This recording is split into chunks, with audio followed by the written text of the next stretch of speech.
Well, they know how to live it up in the city of Chicago, but it hasn't been much of a party the last month on the South Side. Still, there's a hint of October in the air this first weekend of September. That's because Jason Bay and the AL wildcard leading Red Sox are in town. And with 6 games left against division-leading Detroit, Paul Canerico and the Sox still have a shot. But first, they got to beat Boston. All right, come on over here. I'm behind the center field wall. Let's just grab a seat and cozy on up to Fox Saturday Baseball. It is all presented to you by Budweiser. And we have several playoff contending teams on Fox this afternoon, including the top 2 teams in the AL wildcard chase. Now, Boston lost last night right here against Chicago, while Texas was beaten up on Baltimore. So now the lead for the Red Sox is down to just 2, and Tampa's still hanging around. Some of you are actually going to see if the Rangers can win their 5th straight. Ian Kinsler approaching 30-30 status, taking on rebuilding Baltimore. Meanwhile, over in the NL, the Rockies and Giants both won last night to close in on division-leading Los Angeles. Meanwhile, 3 teams are within 5 games of Colorado, which leads the wild card. Now, some of you will see San Francisco continue its 6-game roadie with a stop in Milwaukee. Pablo Sandoval and the Giants take on yet another free swinger in Prince Fielder. But let's focus on the Red Sox right now and Kevin Youkilis. The Yuka! He just screams Beantown. He's passionate and he's intense, but he was actually born in the Midwest and has a little Hollywood in him. Let's get to know the 2-time All-Star a little bit better. So you're from Cincinnati. You grew up a Reds fan? Grew up a Reds fan. Who was your favorite Red on that team? You got Eric Davis. You got Dibbs, of course. I'm thinking you're a nasty boy. You would have been like the 4th nasty boy of that group if you could have pitched. Yeah, I just don't have a mullet, though. That's the only problem. If I had a mullet, I could have been a nasty boy. I think that's the #1 reason to be a nasty boy is the nasty mullet. So, I don't know. I'd have to been like reverse nasty boy, maybe a reverse mullet on my face, maybe. Oh, yeah? Well, you got it going. Yeah. You were in the movie Milk Money. That is correct. Melanie Griffith, Ed Harris. Yes. How did you get that role? My brother and I, we went down, and somehow they pulled me as the bully of the group and put me in front of a door and said, "Let me see the money, let me see the money." And that was your line? That was my line. No, get in character. You got to, come on, give it to me. That's pretty much how the character was. That's how it was. I was 13 years old. Let me see the money. Let me see the money. Let me see the money. Head down, looking at kids. So that was all. Please show me how you hold the bat. I've never seen a guy hold a bat like that. Basically, I start here, and then when the pitcher's going to set, I bring it back. Boom. How the heck do you hold a bat like that, man, and hit like you? You just got to play with it. Because if you stand still, you know, it's not as fun. You know, it's marketing. It's all about marketing. Well, speaking of passionate, nobody ever questioned the size of Aaron Boone's heart, just the health of it. He was born with a heart condition and back in March had open heart surgery. Well, 5.5 months later, he was back on a big league diamond wearing a Houston Astros uniform. He went 0 for 3 against the Cubs, but he said it was still a win just getting out there. And speaking of Boone, in Red Sox lore, he's right up there with Bucky Dent. Remember this? That might send the Yankees to the World Series. Boone here in Game 7. More great ALCS moments coming your way this fall on Fox. But still more great regular season battles coming your way right here from Chicago or Milwaukee or even Baltimore. First pitch is next. We'll see you soon. I got to trim the bush out here.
White Sox. White Sox in third place in the American League Central, 7 games out. Red Sox with a 2-game lead in the wild card race. As we welcome you to Fox Saturday Baseball, I'm Kenny Albert along with Tim McCarver. White Sox won their 3rd straight game last night. They took the series opener 12-2, but today, Tim, they must face 43-year-old knuckleballer Tim Wakefield. An all-star selection for the first time in his terrific career.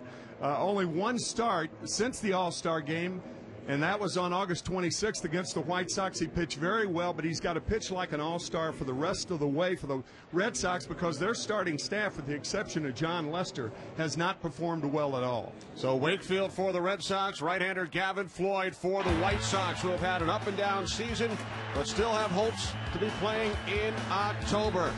It's the White Sox and the Red Sox coming up next on Fox.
Night, Red Sox 7.5 out of the American League East, a record of 78 and 56 there. Batagorda brought to you by Taco Bell. Think outside the bun. Jacoby Ellsbury will lead off, followed by second baseman Dustin Pedroia. Victor Martinez catching today will hit third. Kevin Youkilis in the cleanup spot.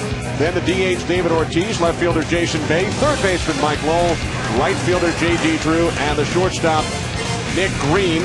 Red Sox face 26-year-old right-hander Gavin Floyd with a record of 10-9, 2-0 lifetime against Boston. Tim, the sprint pitcher profile for Gavin Floyd. 6'5", 230-pound Gavin Floyd coming over in the Freddie Garcia deal. And he pitches well at home. He's 15-6 the last 2 years here at the home of the Chicago White Sox. And a major league curveball.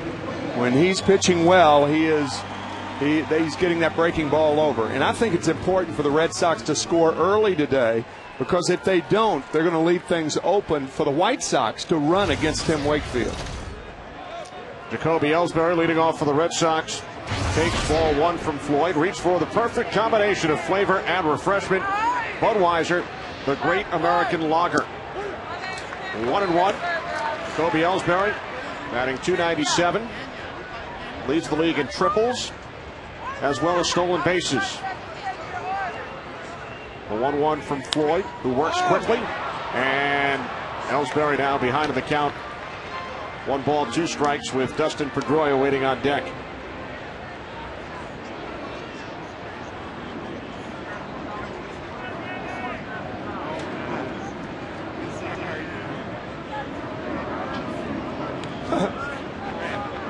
That was a slip pitch right there. No design on that pitch right there. Just got away from Gavin Floyd. Was that a knuckleball? Well, certainly knuckled, but it was not designed to go there. No pitch is designed to go there. Ellsbury with a bloop, shallow left, coming on to make the catch is Carlos Quentin for out number 1. Gavin Floyd in his last start on Monday in Minnesota without a pair of home runs. Lost the game 4-1, but he has not received much run support as of late, as well as all season long. His numbers are pretty similar to where they were last year when he led the White Sox with 17 wins. This year 10-9. So with 1 away, here's Pedroia. Takes the fastball away, ball 1. Yeah, that's something, Kenny, that obviously no pitcher has any control over, particularly in the American League, because they don't have a chance to hit.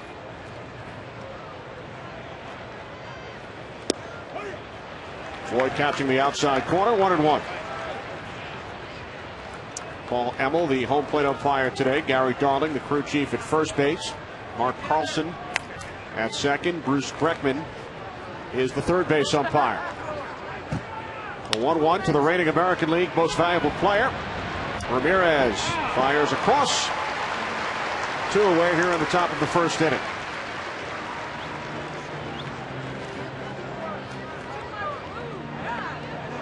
So here is Victor Martinez, and we'll be talking a lot about Martinez throughout the afternoon as he will catch the knuckleballer Tim Wakefield for the second time.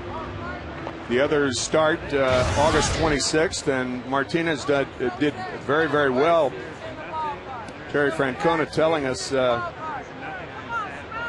Victor dropped the first pitch of the game and then didn't drop any for the rest of the game. Swings at the first pitch from Floyd. Quentin is under it. A 9-pitch 1-2-3 first for Gavin Floyd.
And wins at the All-Star break with 11.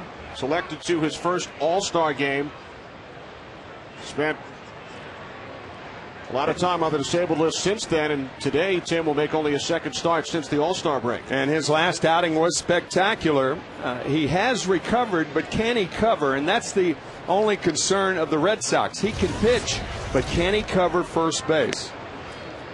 And Kenny, you called this to my attention before the game, that Victor Martinez catching with a first baseman's mitt his last time out. And it has been a long, long time since I've seen that. That was back on August 26th in Wakefield's last start, also against the Chicago White Sox. And Ozzie Guillen, the White Sox manager, told us that was the best he has ever seen Wakefield pitch. But Sednick with a leadoff single into center field here in the bottom of the first inning.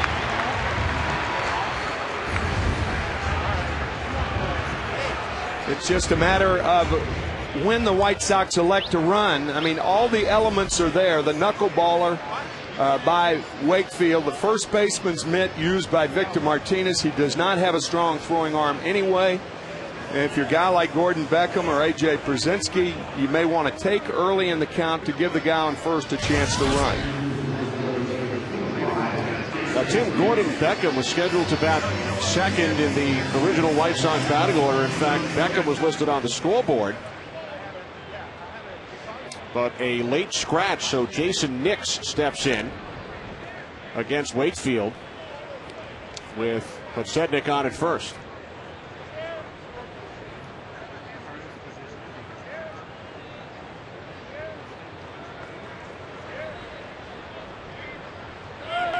Podsednik goes. The throw from Martinez is not in time. And Scott Podsednik has his 26th stolen base. And the only way to combat something like this is to pitch out early in the game, early in the count, to show the White Sox that they're not going to be able to run with abandon. But this is pretty easy to figure out. Podsednik going on the first pitch and making it rather easily. Now the 1-0 to Nix. Wakefield missing inside. Ball 2.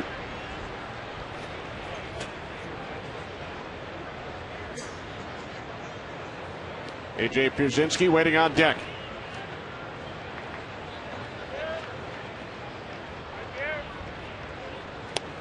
Two and one.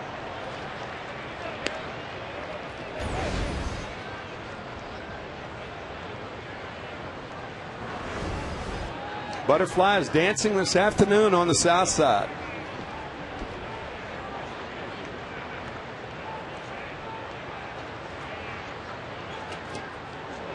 Two balls, two strikes.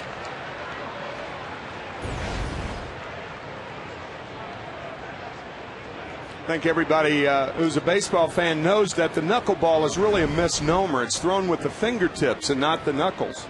It's pushed to home plate and not really thrown. There's another one.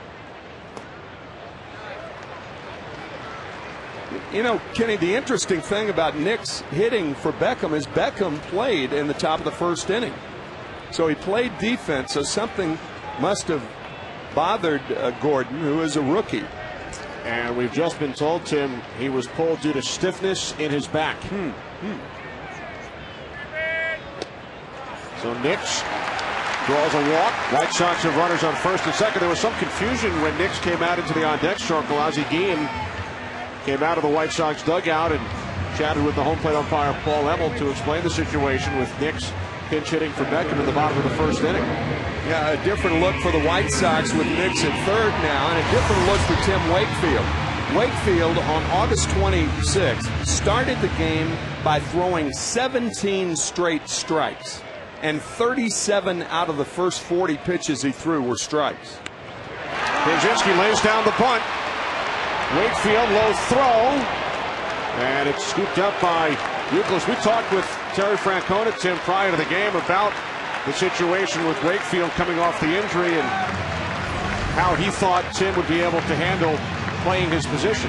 fielding his position. And that's the only problem. And right there, I wouldn't be surprised to see more White Sox taking advantage of the lower back. As we said in our scouting report, he has recovered, but can he cover? That means, can he cover first, or can he cover his position on a bunt like the one by Pierzynski? I'll tell you, he looked awfully awkward throwing that ball to first base. Terry Francona told us the issue of players potentially laying down bunts is not as big an issue as the average fan might think. Konerko singles it to center field. Pasetnik scores. Here comes Nix. The throw from Ellsbury is cut off. White Sox lead 2-0. RBIs number 79 and 80 for Paul Konerko. When you're facing a guy like Tim Wakefield, you play the game differently. Normally, Ozzie Guillen, there's no way he sacrifices with A.J. Pierzynski. I mean, Pierzynski is the 7th leading hitter in the American League.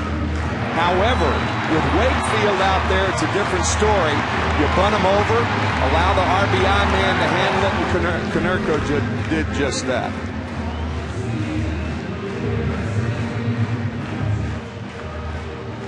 So the White Sox, who scored 12 runs last night, including 10 over the first 4 innings, scored 2 here in the bottom of the first today, and lead the Red Sox 2-0. This is former Red Sox Mark Kotsay, acquired in late July, and the deal for Brian Anderson. Kotsay, a big part of the Red Sox postseason run last October. Started 9 games at first base for Boston during the postseason.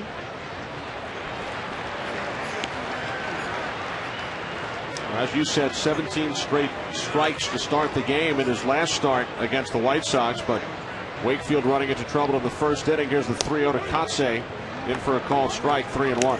Those 17 straight strikes to start a ball game were the most consecutive strikes thrown since Sid Fernandez threw 18 straight in 1991. Kotsay draws the second walk of the inning. Konerko moves to second. Still only 1 out. White Sox with a record of 67 and 69. You've seen Pasetnik, Nix, Pierzynski, Konerko, and Kotsay. Carlos Quentin, the left fielder, will hit 6th, followed by the second baseman Chris Getz, shortstop Alexi Ramirez, and the center fielder Alex Rios. White Sox batting order brought to you by Taco Bell. Think outside the bun.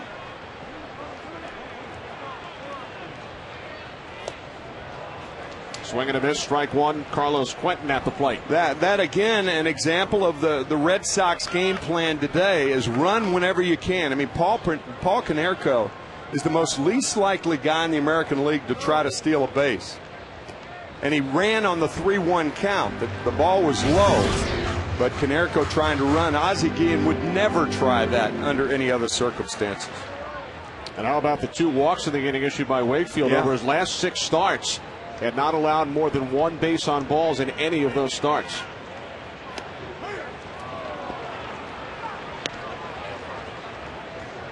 That, by the way, the first stolen base attempt by Konerko of the year. And here we are in September. Center field, Ellsbury. 2 away.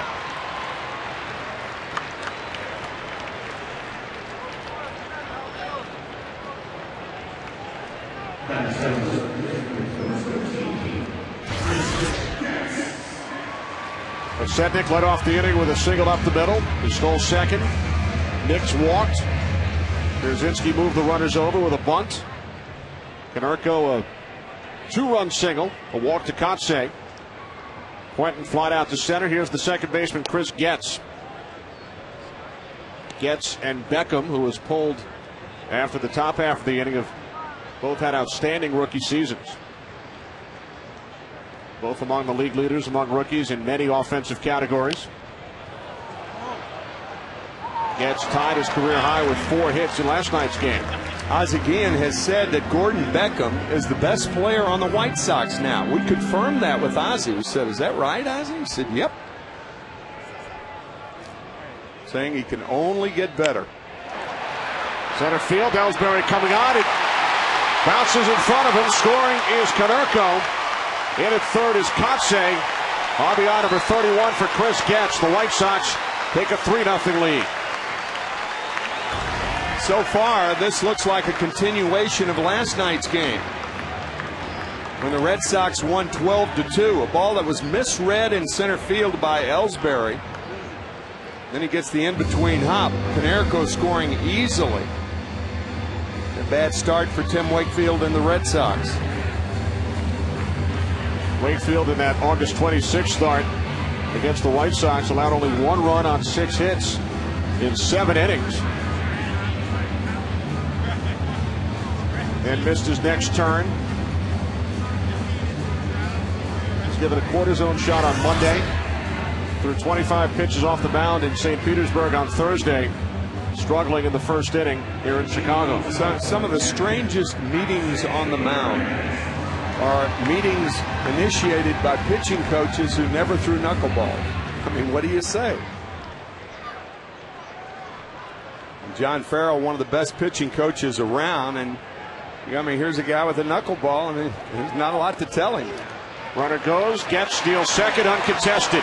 It's an open season for stolen bases here in the early going. 21st steal for Chris Getz.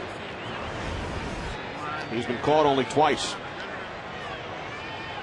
Second and third, 2 outs.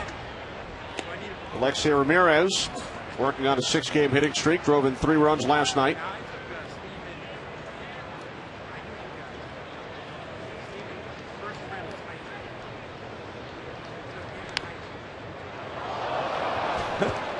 Jeff Cox, third base coach, scurrying out of the way.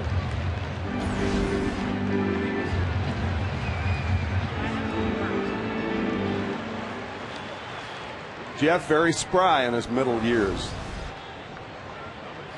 Now back in the coach's box.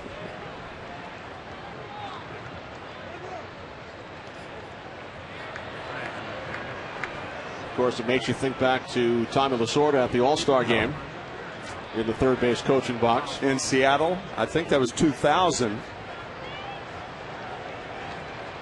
2001, actually, the Seattle All-Star game, as Ramirez down on strikes. But the White Sox score 3 runs in the inning off Tim Wakefield, forced to throw 28 pitches.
Only from the Now Network.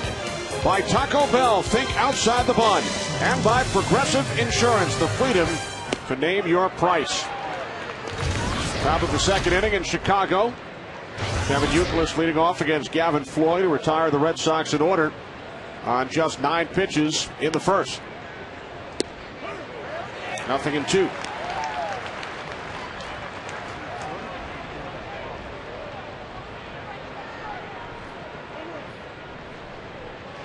Chris Rose in that pregame interview with Kevin Youkilis talking about how unusual that batting stance is. Now he slides that right hand down. I have never seen anybody prepare to hit like Kevin Youkilis does. Starts the right hand about 6 to 8 inches above the left hand and slides it down as the pitcher, as the pitch is on its way. Youkilis down on strikes. As we check in for the first time today with Ken Rosenthal. Ken? Kenny, the White Sox traded Jim Thome and Jose Contreras this week. This was Monday after an email that their general manager Ken Williams sent to other clubs informing them that virtually all of the White Sox veterans were available. Now, Williams says he was only trying to gauge the value of his players. He says that really he was moving Thome and Contreras as acts of goodwill toward players who had served the franchise with great class. But while he only traded Thome and Contreras, he was clearly willing to do more. And Jim Thome made his Dodgers debut as David Ortiz took ball 1 last night against the Padres. A pinch hit single for Thome. And Jose Contreras will start for Colorado against the Arizona Diamondbacks later today. Surprisingly, Kenny Williams said that when Jim Thome said, yes, I will accept the trade, he was surprised. Saying that in the Chicago papers today. 2-1 on Ortiz. Kenny Williams met with the media for the first time since the deals prior to the game last night.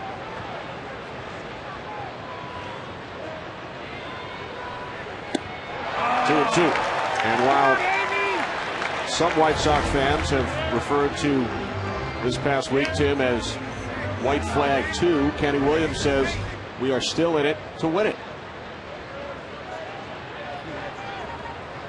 But a tough task ahead. White Sox 7 out in the American League Central.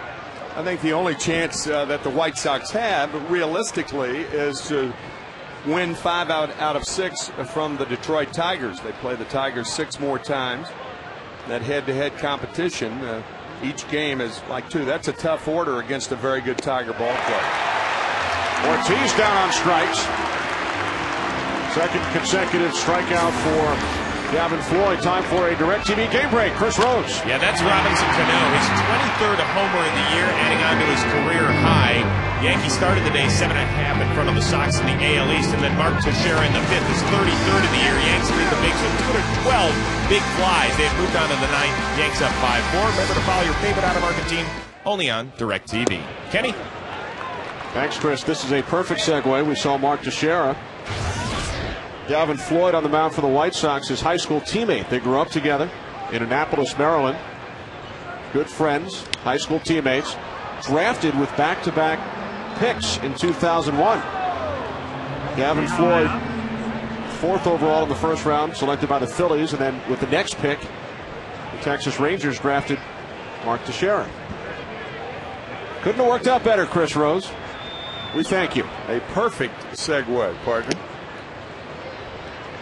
Gavin Floyd coming to the White Sox, we mentioned, for the Freddie Garcia trade. Freddie Garcia back as a starter with the White Sox. And the reason for that, Pat Gillick was the general manager of the Phillies then. He had Garcia in Seattle and was willing to give up a guy like Gavin Floyd, fine young talent, as he proved once again here in the second. He strikes out the side. Youkilis, Ortiz, and Jason Bay.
for the perfect combination of flavor and refreshment. Budweiser, the great American lager. Back in Chicago, bottom of the second inning, White Sox scored 3 in the first off Tim Wakefield. They sent 8 men to the plate. Here's the number 9 hitter, Alex Rios, who came over from Toronto on waivers back in August and has struggled as a member of the White Sox, batting just .174, Tim, in 19 games. Ozzie Gaines saying it's his crouch. He said, Ozzie said, as only Ozzie could say it. Ozzie said, I'm 5'11", and I hit like I was 6'7". He said, Rios is 6'7", and he hits like he's 5'11". Ozzie with that personality of his. But what he was saying is what Rios does, and one of his problems, he goes from the crouch. Right field, J.D. Drew. Like that swing, from the crouch to straighten up to back on his heels. Kind of a 3-part swing that is not conducive for a guy that is as talented as Alex Rios. With one away, Ken Rosenthal. Kenny, Tim, the Red Sox are still scrambling to fill the number 4 and 5 spots in their rotation. Daisuke Matsuzaka threw last night on a rehabilitation start, 4 1/3 innings, 2 runs allowed, both on solo shots. They're going to reassess, see if he needs one more rehab start or if they will bring him to the big leagues right away. At the moment, the Sox are inclined to let Paul Burge start again Wednesday night against the Orioles in Fenway Park, even though he got rocked last night. But Matsuzaka is coming soon. Bird, one great start and one not so great start for the Red Sox. Did not allow a run in 7 innings in his first start. Last night, 7 earned runs and 2 1/3. I think Joey Cora just took the first baseman's glove off of Victor Martinez's hand. Check this out. Leaning over. Here, let me try that. Here.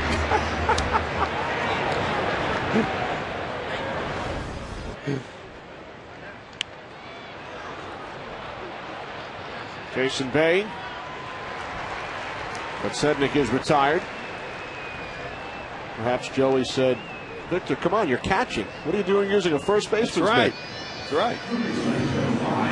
Well, Ken brought up a very, very good point.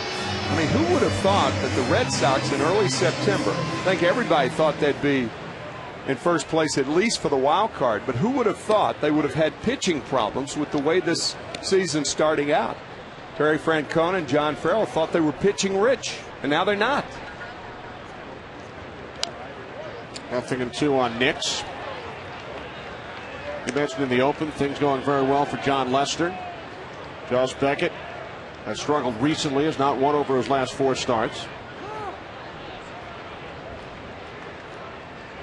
Wakefield with 11 wins, all prior to the All-Star break.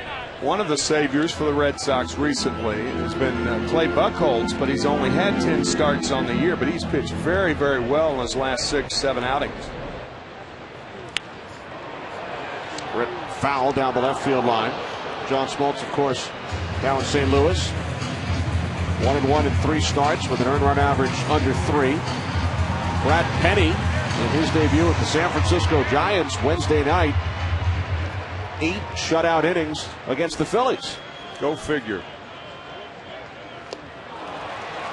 Beautiful pitch from Wakefield to strike out Knicks. So a much better second inning, a 1-2-3 second for Wakefield.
Presented by Budweiser. Budweiser, the great American lager. Top of the third inning here in Chicago. Bottom of the order for the Red Sox. Mike Lowell, who had last night off, leading off against Gavin Floyd, fouls the first pitch back to the screen, 0-1. Lowell, Drew, and Nick Green, the starting shortstop today. Here in the third, Floyd has retired the Red Sox in order on 32 pitches in each of the first 2 innings.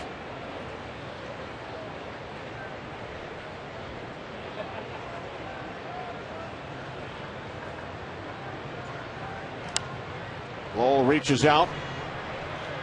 Marcotte makes the catch, 1 away.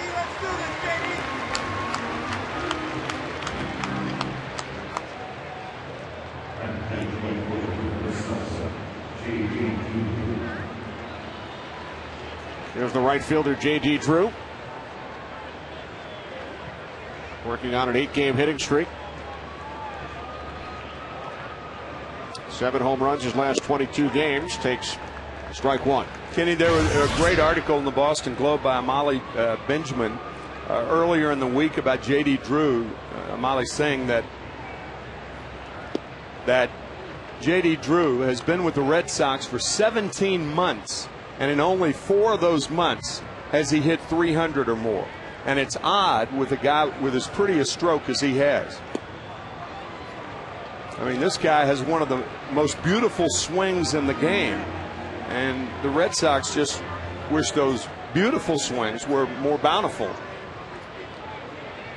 Hitting .269 this season.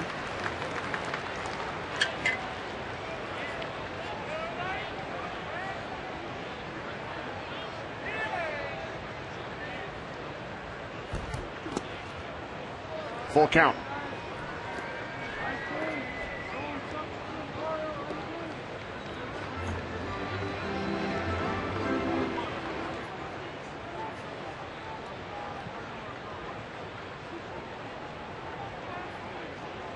First 3-ball count for Gavin Floyd this afternoon.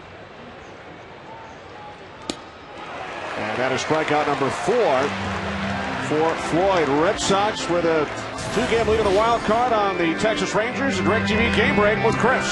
Yeah, here's David Murphy, part of a 3-spot in the first by the Rangers. However, the Orioles have come back, cut into that deficit. It's now 3-2 Rangers, who are going after their 5th straight win in the second inning. Remember to follow your favorite out-of-market team only on DirecTV. And Tim? All right, thanks, Chris. Nick Green looking to bunt his way on. Floyd, low throw, scooped up by Canerco. Well, the Red Sox are retired in order in the third.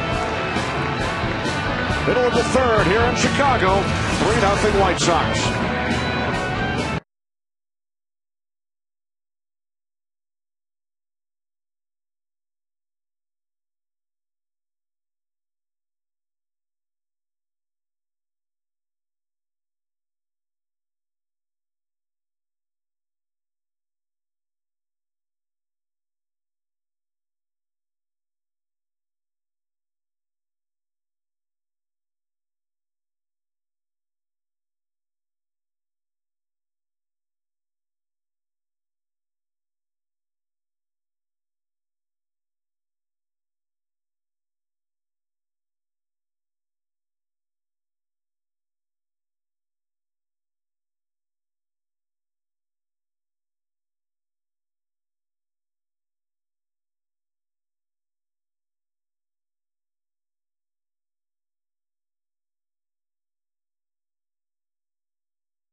Tim Wakefield allowed 3 runs in the first, retired the side in order in the second, facing A.J. Pierzynski, who laid down a sacrifice bunt his first time up. Moving over both Hudsednik and Nix.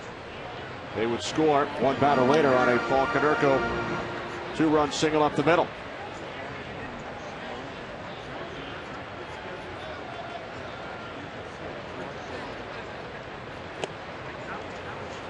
Wakefield missing high, 3-0.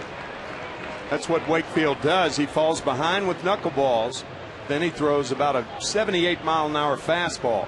That was one right there. Actually 71 from Timmy.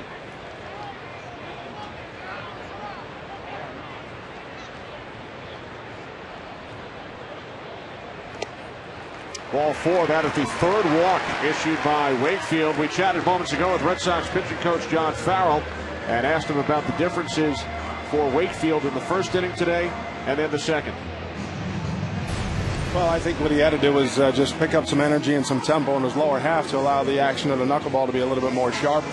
We know he's coming off some low back and some leg issues that in the bullpen he just wasn't quite finding that rhythm that he started to establish here better in the second inning. John, we were kind of kidding when you went to the mound. Was that what you were telling Tim about his lower body?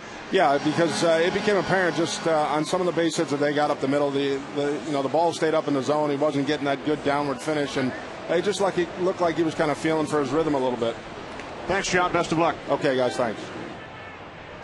Paul Konerko at the plate takes a called strike, 1-1. So Wakefield walked only 4 batters combined over his last 6 starts. Has already issued 3 base on balls today as Pierzynski goes. The throw from Martinez is in time.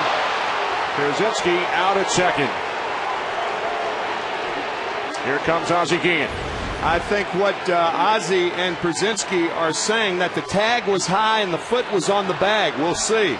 Yeah, the tag was high in the back of the thigh and the left foot was on the bag. Second place umpire Mark Carlson, however, saying the ball beat Pierzynski with only 1 stolen base on the year. Watch the tag. High in the thigh. No, he was out. That shot right there, slowing it down. A good call by Mark Carlson. And perhaps that is why Ozzie headed back into the dugout so quickly. Perhaps Pierzynski told him on his way in, no sense arguing.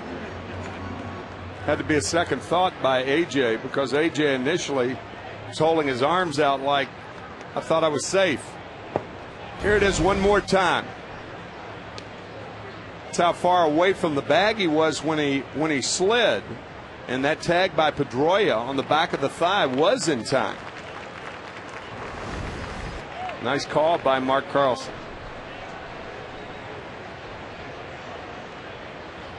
Payoff pitch to Konerko, swing and a miss. Strikeout number 3 for Tim Wakefield. Well, Tim, Fox Saturday Baseball presented by Budweiser returns next week. Many of you will see the Braves and the Cardinals, or the White Sox and the Angels, Mets and the Phillies. Coverage begins at 4 Eastern. Check local listings. Fox Saturday Baseball 1 week from today. With 2 out, here's Kotsay. He takes a called strike, 0-1. Kotsay walked his first time up.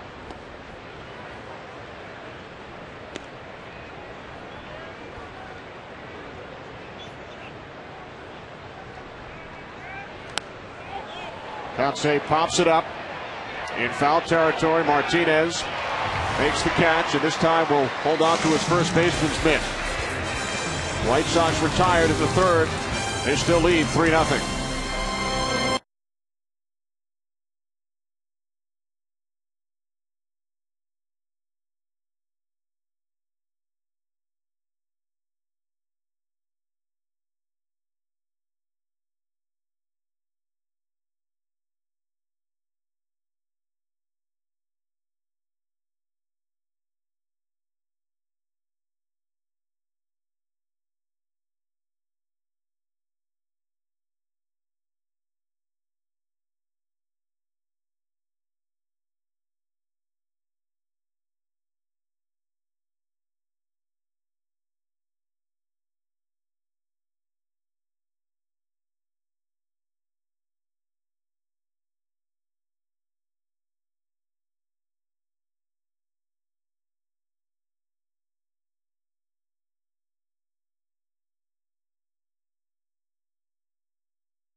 are sponsored by Priority Mail Flat Rate Boxes, only from the Postal Service. By Zantac, heartburn, attack it, Zantac. And by Chevy. Back in Chicago, Kenny Albert, Tim McCarver, Ken Rosenthal, and Chris Rhodes. White Sox 3 in the first. Lead the Red Sox 3-0. Jacoby Ellsbury leading off against Gavin Floyd. Fastball in for a called strike. Ellsbury flied out to left field his first time up. Floyd has retired the Red Sox in order in each of the first 3 innings. Another fastball catching the inside corner, 0-2.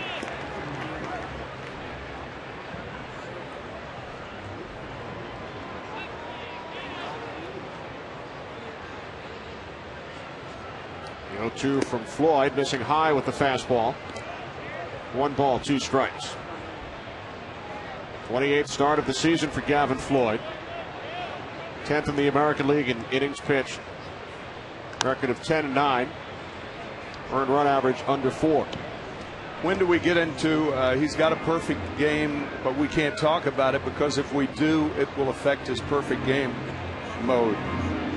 How about right now? Think Gavin can hear us? I'm always, see? Telling you the minute you bring it up, look what happens. Choked curveball outside.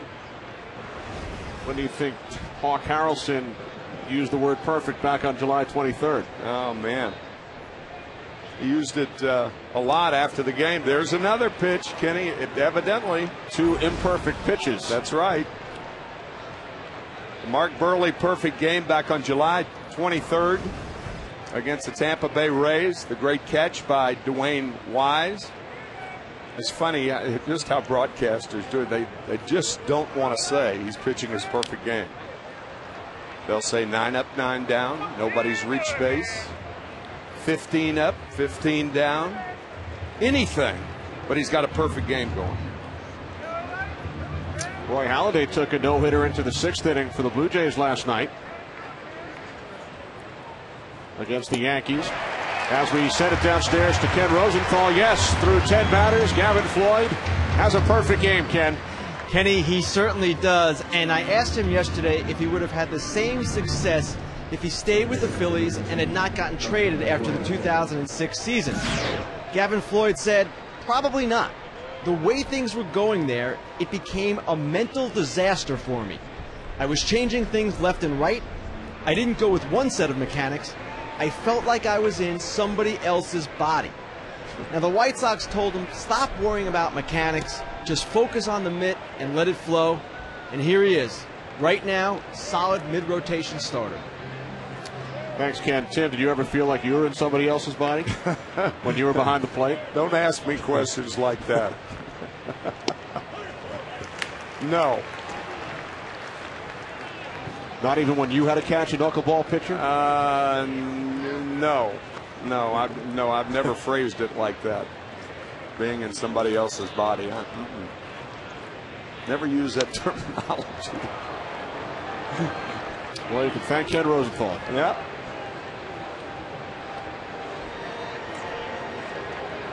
One ball, 2 strike count. Dustin Pedroia grounded out to the shortstop. Ramirez, his first time up. 10 up, 10 down for the Red Sox. The 1-2 from Floyd. Pedroia, right field, Kotze. 11 in a row retired by the 26-year-old right-hander.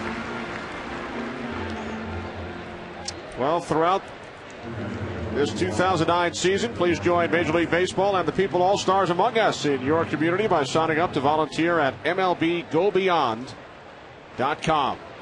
We're going to talk to Don Cooper, the pitching coach, and after this half inning, if Victor Martinez makes an out, we can ask Don about that perfect game.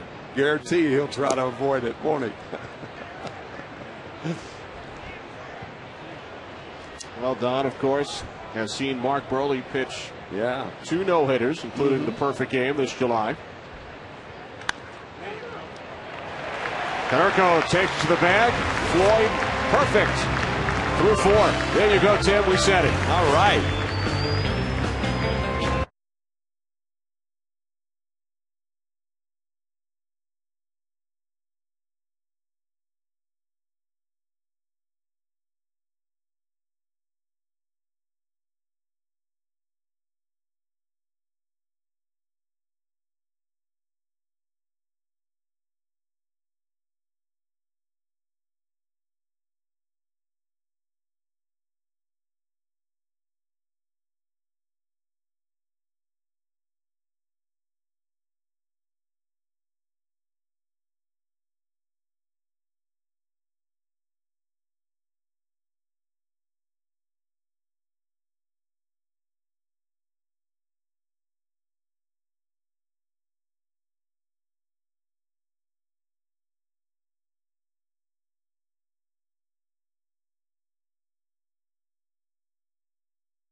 Welcome you back to Fox Saturday Baseball. Carlos Quentin leading off here in the bottom of the fourth inning against Tim Wakefield, who allowed 3 runs on 3 hits in the first inning,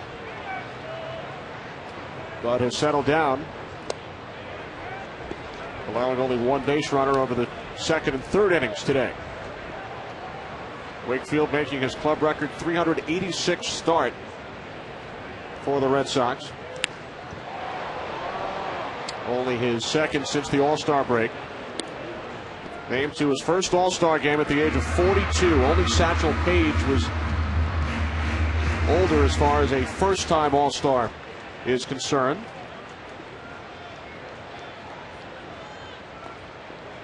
Now 2-2 on Quentin. Tim Wakefield, with these 3 innings of work today, has gone over 2,700 innings. Only the 3rd Boston Red Sox pitcher to do that. Cy Young and Roger Clemens were the other 2. Full count. You know, you look at Wakefield's numbers and where he stands in various categories in club history. It's remarkable. He's 3rd in wins behind Cy Young and Roger Clemens. 3rd in innings pitched, as you mentioned, and 2nd in strikeouts behind only Clemens. Base hit into left center off the bat of Carlos Quentin. So the leadoff man is on for the White Sox here in the 4th. Well, Tim, Chevy honors the spirit of community, supporting the 2009 Roberto Clemente Award. Cast your vote at Chevy.com/Clemente, and you could win a trip to the 2009 World Series. The team nominees from these clubs: Paul Konerko and Kevin Youkilis.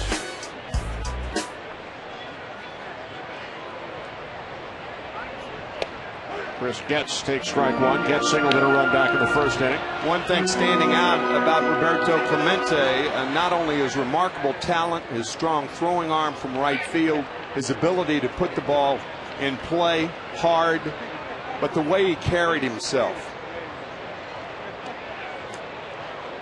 Probably the best right fielder in the history of the game.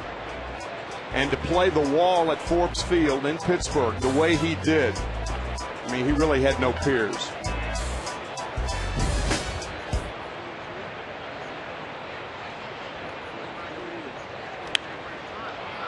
Getz pops it up, shallow left. The shortstop Green calls off Bay, makes the catch, 1 away. I think it's appropriate to talk about Clemente and the way he carried himself, because I think that's what you get and what Red Sox fans, there's that cannon arm that we talked about, but the way Tim Wakefield has carried himself throughout his career.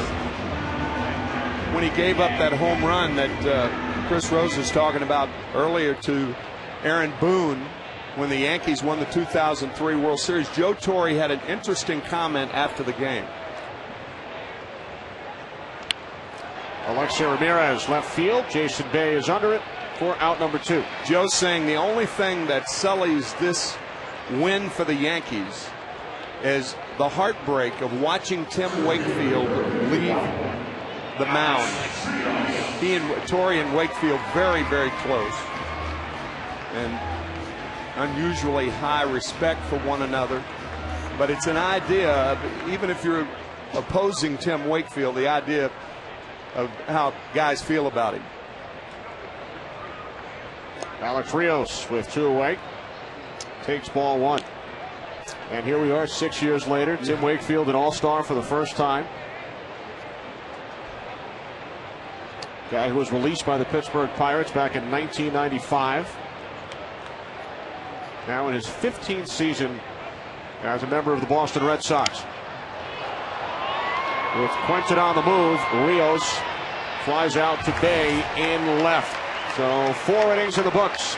Here in Chicago, Kevin Youkilis will lead things off for the Red Sox when we return.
Kevin Youkilis leading off for the Red Sox here in the top of the fifth, and spectacular catch is made by Kotsay on the warning track in right.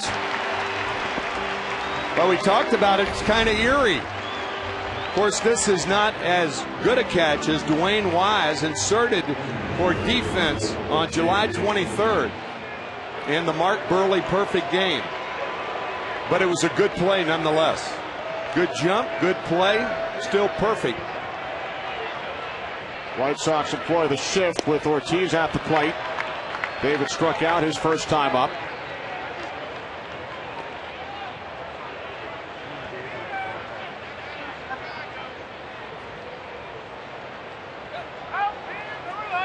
Dwayne Wise is in the White Sox dugout as rosters expanded here in September. Wise was activated from the disabled list. Made a very good throw from right field on Thursday's game against the Chicago Cubs. The game won 5-0 by the White Sox. That was a makeup game. White Sox and Cubs postponed at Wrigley earlier this season. The final interleague game of the season 2 days ago. Fastball in for a called strike, 2-2. Like a fastball that Floyd wanted inside, kind of backed up to the outside corner. Close pitch, but a strike. Ortiz strikes out for the second time. We spoke moments ago with White Sox pitching coach Don Cooper, and we asked Don if he's had to say much to Gavin Floyd today. Yeah, right now, what am I going to do? Help him get another guy out? He's gotten everybody so far. He's just stay out of his way right now. Don, we're kidding about it in the booth, and we said we would ask you the question: is the word "perfect" mentioned in the dugout in situations like this? Never, never. Right now, the only time it's mentioned is if it's in jest, and we'll call him Burley Mr. Perfect. All right, we'll ask you about the other P word, Peavy. Do you expect to see Jake Peavy on the mound for the White Sox this month? Absolutely I do. I mean, he got smoked in the elbow, and it wasn't a glancing blow. It got him pretty good. He's got inflammation, fluid in there, and a bruise, and we're just unable to really get any quality work. Today he played catch well. Yesterday he played catch well. We're going to try for a sideline tomorrow, but this is not something that we're going to, rush or force feed. We're going to be right on this one, and I do expect him to be back sometime. I just don't know when. It's kind of like, what can we do on a daily basis to build back up there? Had he not been hit in the elbow, he would have pitched probably yesterday or today. Great. Thanks, Don. Okay, Thanks, you guys. Our thanks to Don Cooper. Jake Peavy, acquired at the trade deadline from the Padres, has not yet pitched at the major league level for the White Sox. Jason Bay down on strike. 7th strikeout for Floyd. He is perfect through 5.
By Budweiser, reach for the perfect combination of flavor and refreshment. Budweiser, the great American lager.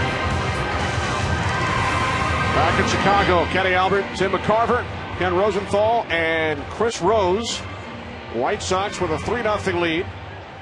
Bottom of the 5th inning, top of the order. Scott Podsednik will lead off.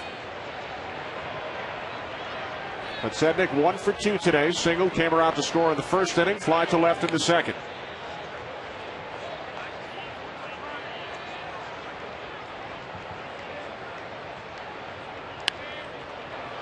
Left field, Jason Bay on the run, 1 away.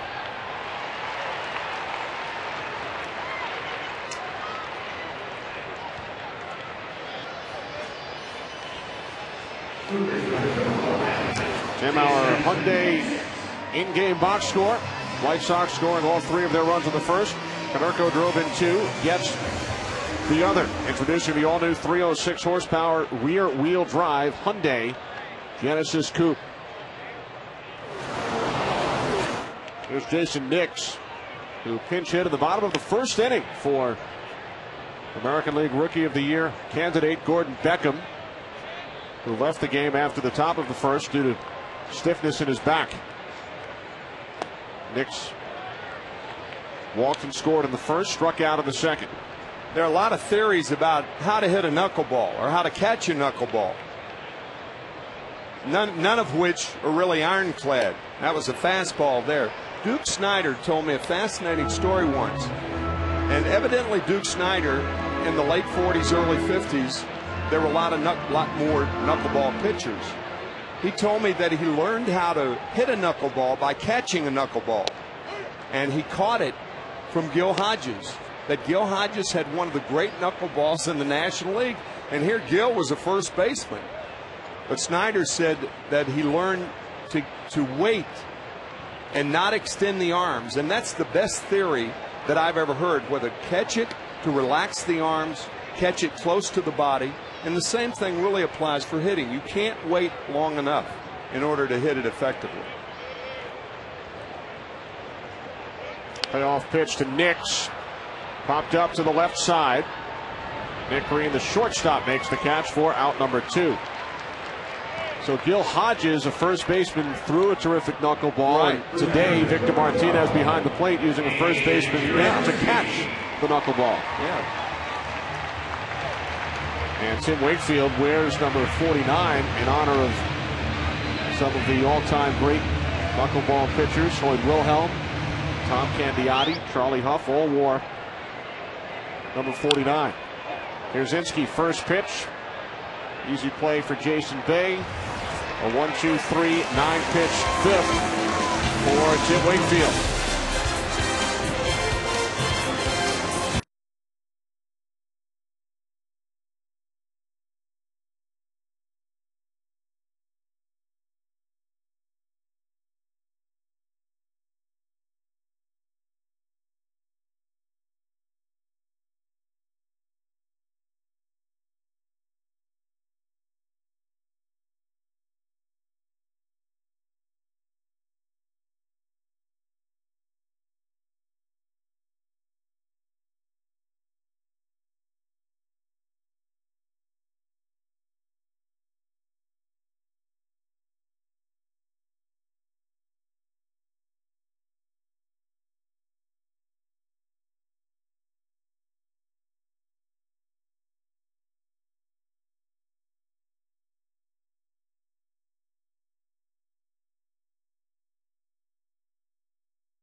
Budweiser is sponsored by DirecTV. Follow your favorite team no matter where you live with NFL Sunday Ticket on DirecTV. By Olive Garden, when you're here, your family. And by Cadouette. Gavin Floyd has retired the first 15 Red Sox he has faced today. Mike Lowell takes strike one. Lowell fly to right his first time up. Top of the 6th inning, 3-0 White Sox. Ramirez fires to first to retire Lowell. What a play!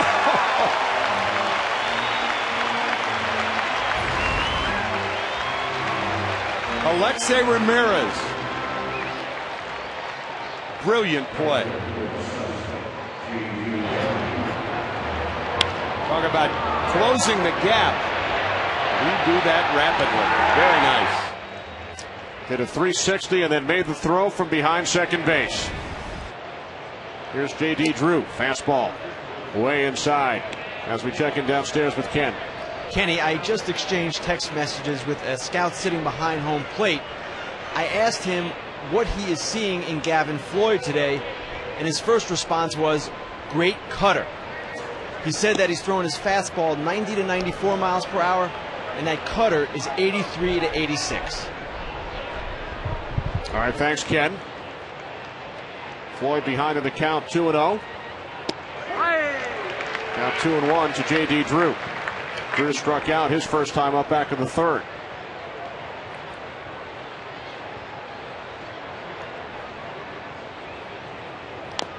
So Ken Rosenthal taking advantage of technology, texting with a scout behind home plate. Well, you can imagine how many people are doing that with their iPods here in the ballpark. Calling home, calling friends, saying, look, we got a perfect game going on here. Did I catch you tweeting? No, it's the age of information, but you will never catch me tweeting. That's another one. A called strike 3, 8th strikeout for Gavin Floyd.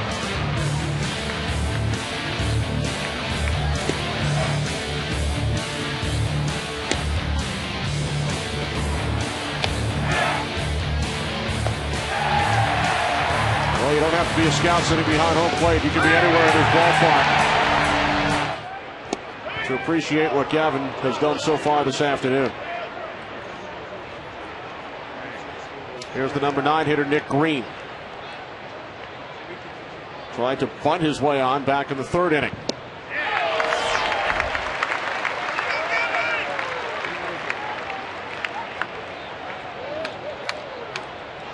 The applause is becoming a little more rousing. And Green with a base hit into center field. So after 5 2/3 perfect innings, the Red Sox have their first base hit, their first base runner. Yeah, you knew he'd get a standing O after that hit.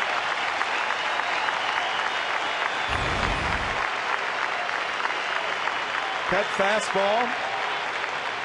Right back up the middle by Nick Green.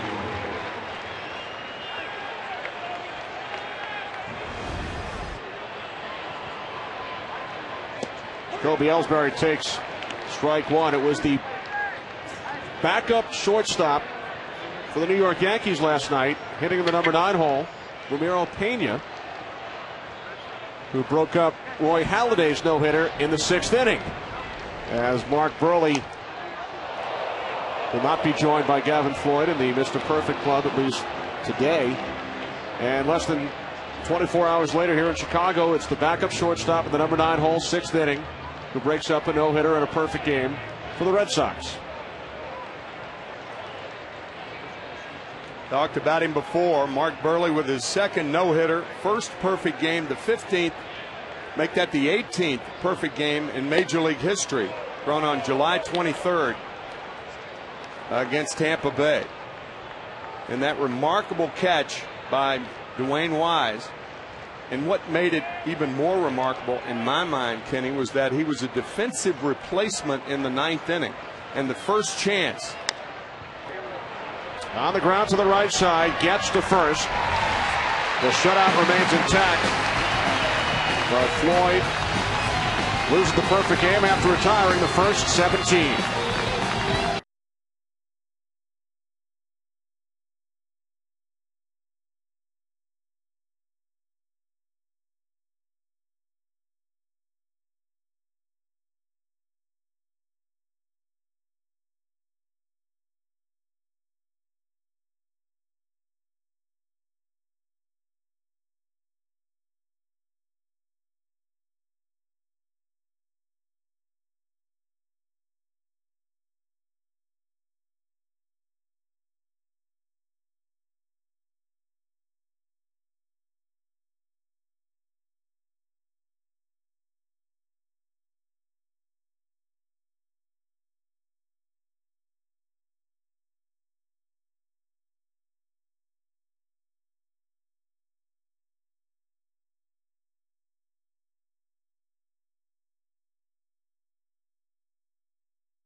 Attempting to steal second back in the third inning. Tagged out by Dustin Pedroia. AJ not thrilled with the call. Ozzie Guillen came out briefly. Ozzie last night earned his 500th win as White Sox manager. Saw that. Tied for fourth with Gary Manuel. We were checking the guys in the dugout between innings too, and Gavin Floyd going in there, and they finally talked to him. It was like about 30 strangers he was talking to in the dugout because he had the perfect game going. Retired the first 17 Red Sox he faced. Reintroducing himself to his teammates. Right. 1-2 now on Canerco. Mr. Perfect. You can read his lips. He was saying Mr. And there's Mr. Perfect right there, Mark Burley. Get out of here. That's great.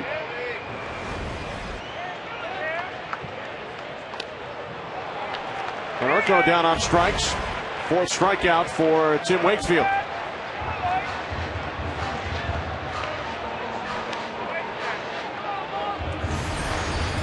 We take you back to July 23rd. Tim, you've been talking about it. Defensive replacement to Wayne Wise. Robbing Gabe Kapler of a home run. Jason Bartlett grounds out for the final out. 116 pitches. 19 first pitch strikes. A perfect game for Mark Burley. And amazingly, he has not won since. In 8 starts since his perfect game, 0-4 with 4 no decisions. Kotze, deep right field. Drew watches it go. It's a home run for Mark Kotze, his 3rd of the year, doing it against his former club. The White Sox lead is now 4-0.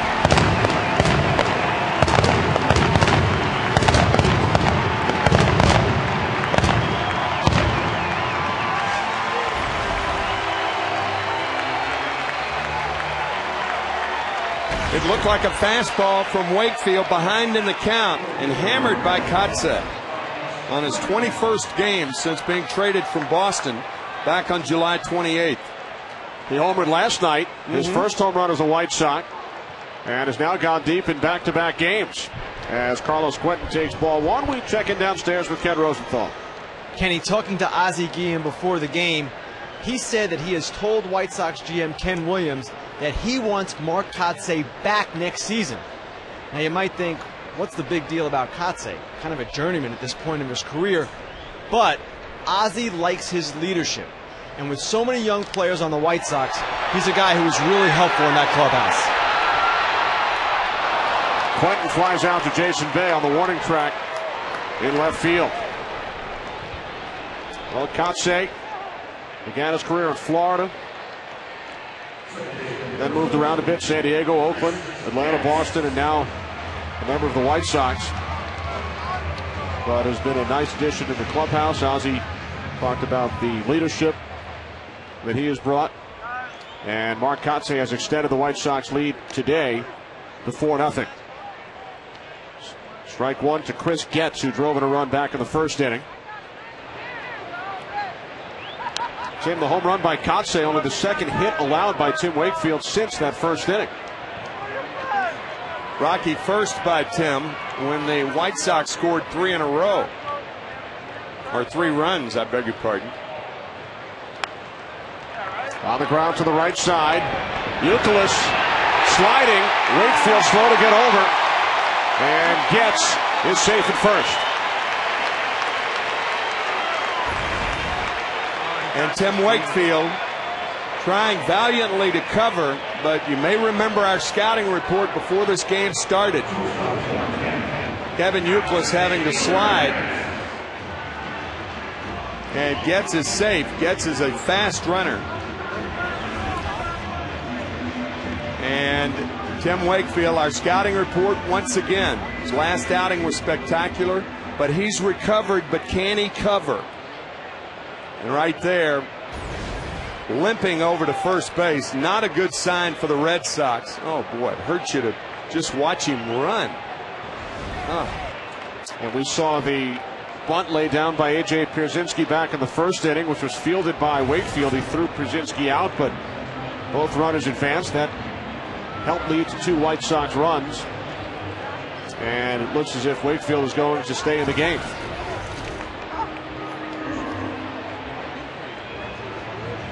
Suffering from the lower back strain. Spent time on the disabled list. This only his second start since the All-Star break. So Getz takes his lead off first. Alexei Ramirez at the plate.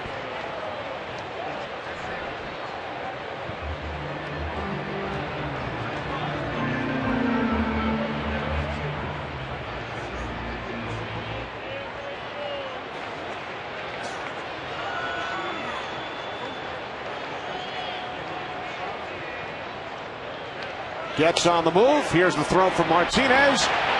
Not in time. Getz with his second steal today and the third stolen base for the White Sox.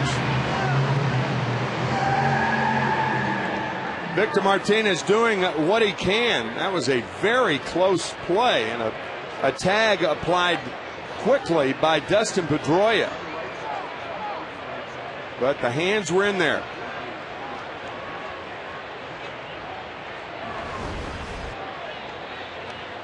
The 0-1 to Ramirez, now 0-2.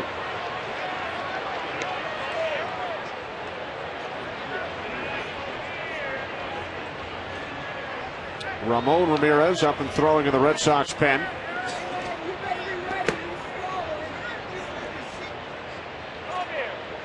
White Sox lead 4-0. Red Sox no runs, just 1 hit. White Sox 4 runs on 6 base hits against Wakefield.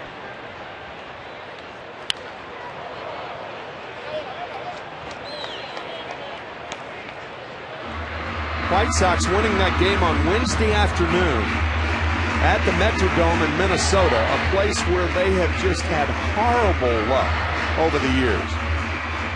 The last game played, they were trailing 2-0 in the 9th inning, 2 solo home runs by Beckham and Konerko. They won that game and haven't trailed since. Ramirez flies out to Bay. White Sox look to make it 4 in a row. Kotsay went deep last night. His first home run as a White Sox.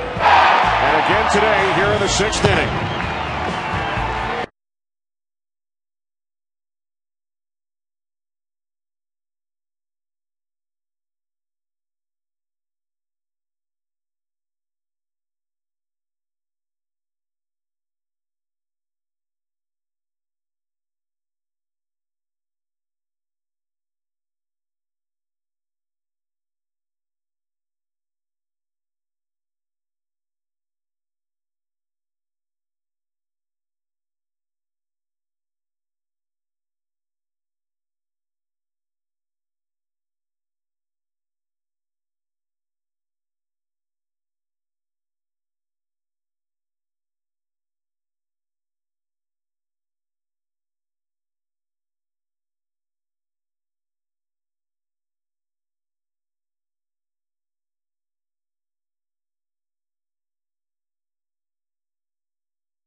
Dustin Pedroia leading off for the Red Sox here in the top of the 7th inning against Gavin Floyd, who retired the first 17 batters he faced. Nick Green, a 2-out single in the 6th. So Floyd lost his perfect game. He took 2 no-hitters into the 8th inning last season, one against Detroit, the other against Minnesota.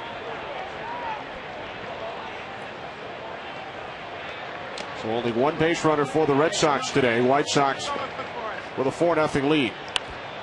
Pedroia, deep center field. Rios on the warning track, makes the catch to retire Dustin Pedroia, who is now 0 for 3. Our Red Sox Hyundai in-game box score, Tim, a lot of zeros. Nick Green with the only base hit. Introducing the all-new 306 horsepower rear-wheel drive Hyundai Genesis Coupe. Red Sox 3rd in the league in runs scored, 3rd in home runs.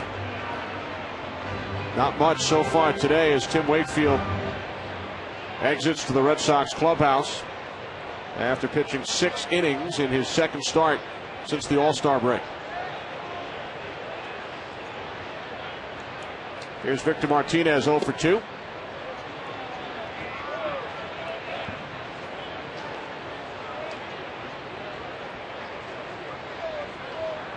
Jason Varitek has the afternoon off with Martinez starting behind the plate. Youkilis at first, Lowell at third. Kenny, I never had the good fortune or luck, whatever it is, to catch a perfect game. As we said, only 18 of them thrown in the history of the game. Ramon Ramirez will be the pitcher in the bottom of the 7th. But one of the best games that I ever saw pitched was when Steve Carlton, against the San Francisco Giants in 1972, allowed a curveball base hit the other way to Chris Spire, leading off the game. Then he retired 27 in a row. That's a one-hitter, but it's a... I don't remember too many games in the history of the game where a pitcher has allowed a hit to the first hitter and then thrown a perfect game. Not that it was a perfect game, but retiring 27 in a row. That was the year that Carlton won the 27 games and the Philadelphia Phillies won only 59 as a team. Their record 159 and 102 that year, and Carlton won about 45% of the games. Wow. Martinez rips a base hit into the right field corner. Victor Martinez heading for second, and he is in with a stand-up double. Second hit of the game for the Red Sox.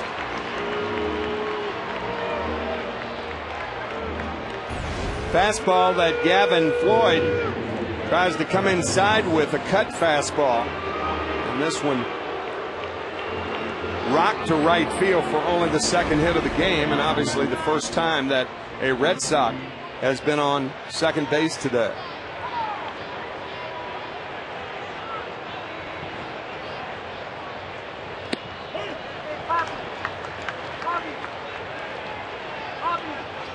Kevin Youkilis 0 for 2, struck out in the second. Fly to right in the fifth. Red Sox with a runner on second base for the first time today. Ramon Castro was behind the plate for Mark Burley's perfect game. It was the first time they worked together. Castro, acquired by the White Sox from the New York Mets, had never caught Burley until that day.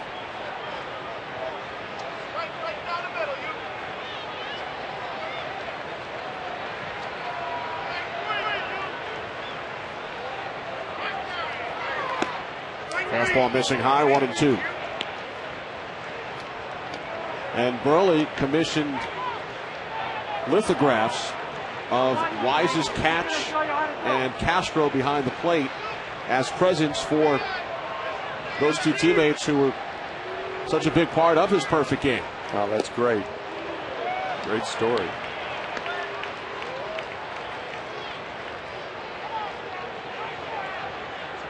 That is the spot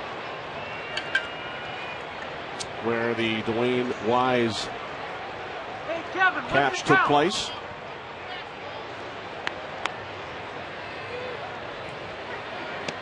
Full count.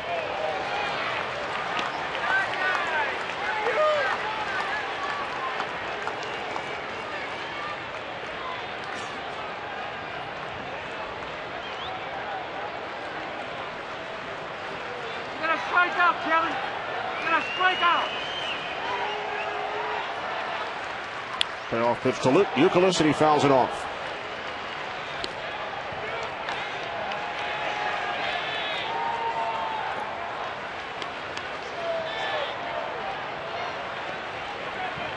Kevin. Hey, Kevin, what's the count, Kevin?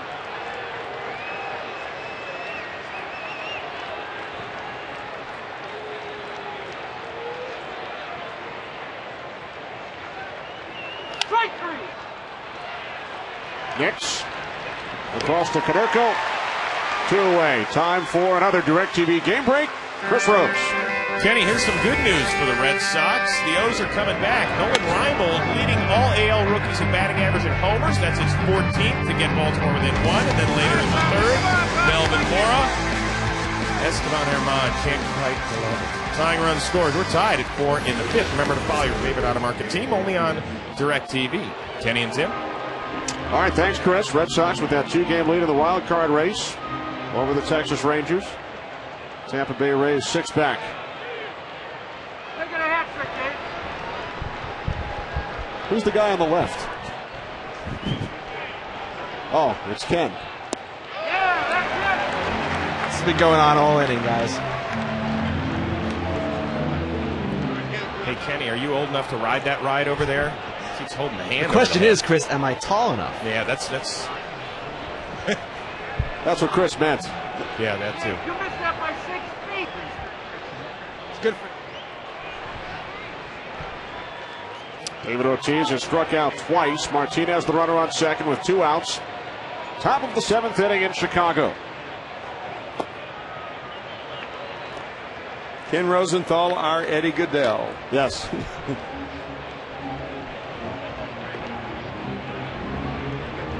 Very appropriate for you to mention that, since the Bill Veeck press box is just to our right. Bill Veeck, the owner of the St. Louis Browns in 1953, I believe, when he employed the 5'4" Eddie Goodell to pinch hit. He was walked on 4 pitches, and that was outlawed after that. Bill Veeck, what a character. A longtime owner of the Chicago White Sox. Ken, have you ever been referred to previously as Eddie Goodell? Tim, I just want you to know I tower over Eddie Goodell. I'm 5'4.5". All right. How many strikes, Dave? Is Ken standing or sitting? All right. That's 8, Dave. You've got 8 strikes right now. That's 8. Ortiz awaiting a 2-2 from Gavin Floyd.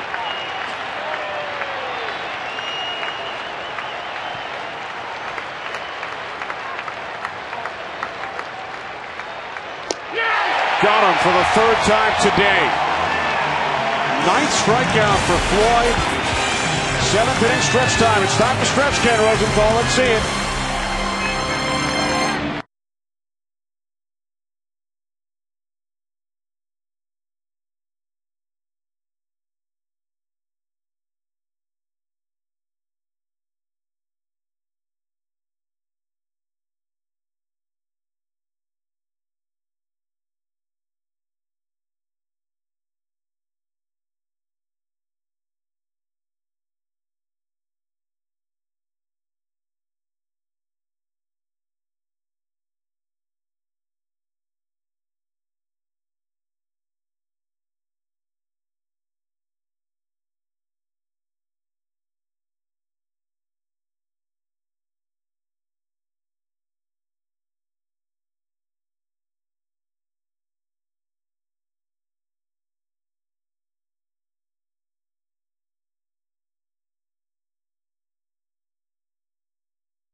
Bottom of the 7th inning.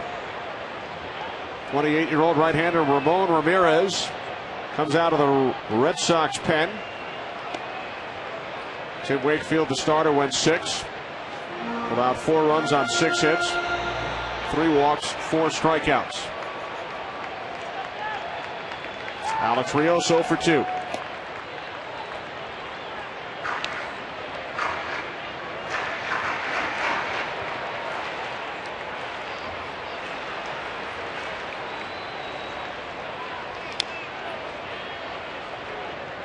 What Ozzie Guillen told us before the game about Alex Rios, how he's in that crouch, he comes up, he straightens up, then he's back on his heels.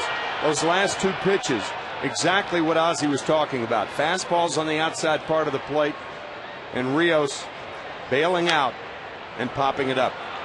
Popped up to the left side. Lowell is under it. Green comes over as well, and Lowell makes the catch in front of the shortstop. 1 away. Well, everything you knew about fantasy football is about to change. Introducing the all-new Fox Fantasy Football powered by Open Sports with free live scoring, customizable leagues, and research tools. Log on to foxsports.com on MSN and join the next generation of fantasy football. NFL season will get underway this week. The 16th season of the NFL on Fox. Next Sunday, as we set it down to Chris Rose. Yeah, guys, the Boston Red Sox had their fantasy football draft this week, and of course, Adrian Peterson was everybody's first pick. So, did he go off the board? Of course he did. Rocco Baldelli. But look at this. Terry Francona drafted the Bears' Matt Forte, second overall pick. So I asked him today, why'd you go with Forte? He goes, well, first of all, I don't know anything about football. I thought the kid's name was Chad. Secondly, he said Dustin Pedroia had been pining to draft Forte all week, so he was doing whatever he could to destroy Pedroia's team. And basically, in his first 10 picks, apparently Terry Francona took 2 defenses and 3 quarterbacks. So he has no idea how to be a GM in the NFL, but he's a pretty good manager in the dugout. Watch him win the league. Yeah, exactly. Good point. How's your team, Kenny? I will get involved in fantasy football as soon as Tim starts tweeting. That's good. Or as soon as Rosenthal's tall enough to ride the ride. Exactly. Sednick down on strikes, 2 away. You know, Tim, you were talking about that game, Steve Carlton retiring 27 in a row. A story that we've all heard through the years. Back in 1917, Babe Ruth, pitching for the Red Sox, walked the leadoff man. He then got into an altercation with the home plate umpire, Brick Owens. He punched him in the face. Ernie Shore came on in relief for the Red Sox. The base runner who had walked, Ray Morgan, was caught stealing. And then Shore retired the next 26 batters as Nix grounds out to the shortstop Green. That went down to the books as a no-hitter.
Baseball is presented by Budweiser. Budweiser, the great American lager. White Sox won the series opener last night 12-2, their 3rd consecutive victory. Sailing along today behind Gavin Floyd, 4-0 as Jason Bay sends this one to deep left center. It is out of here. Home run number 31 off the bat of Bay, and the Red Sox are on the board. It's now 4-1.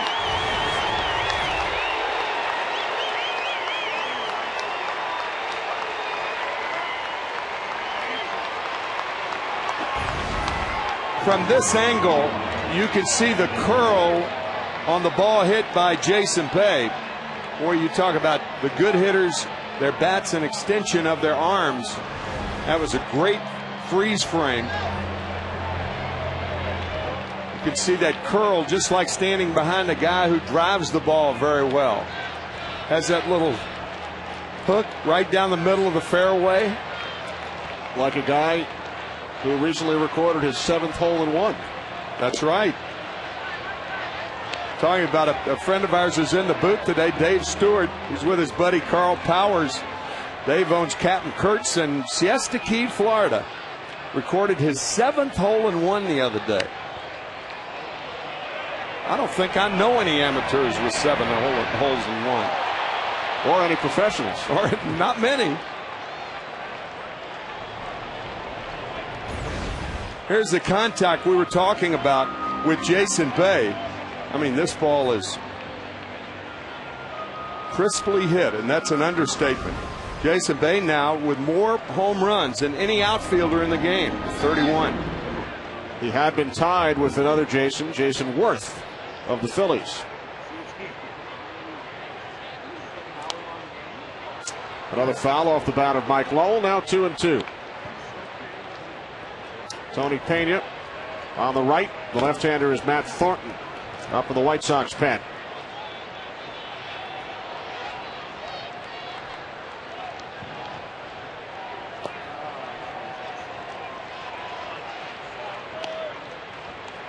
The home run by Bay, the 174th hit by the Red Sox this season. They are 3rd in the American League.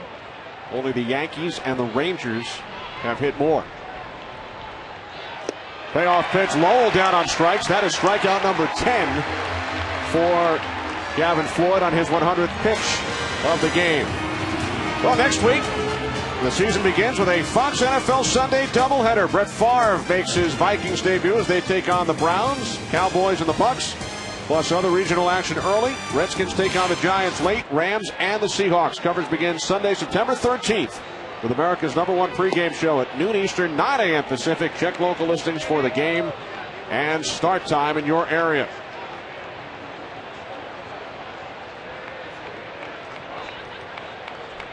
J.D. Drew has struck out twice. Off the fist, the second baseman gets. He's under it for out number 2. Time now to bring the heat, presented by Taco Bell. The knuckleballer Tim Wakefield reaching as high as 73 miles per hour in the first inning. Gavin Floyd reaching 91 miles per hour. He retired the first 17 Red Sox he faced today. And Terry Francona forced to pinch hit for the guy who broke up the perfect game, Nick Green. He did it his last at bat, but obviously you're going to pinch hit in this situation. And Casey Kochman grabs a bat.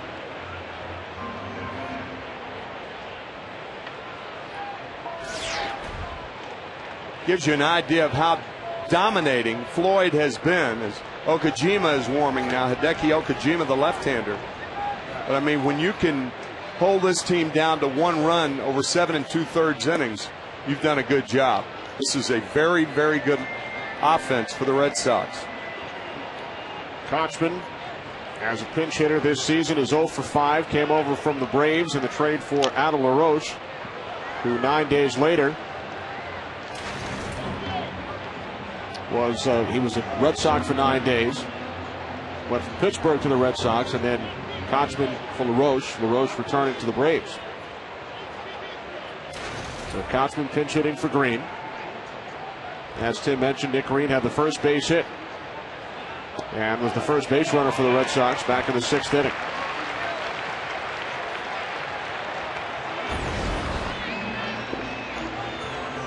Casey tries to hold up but couldn't. That looked like a splitter from Floyd.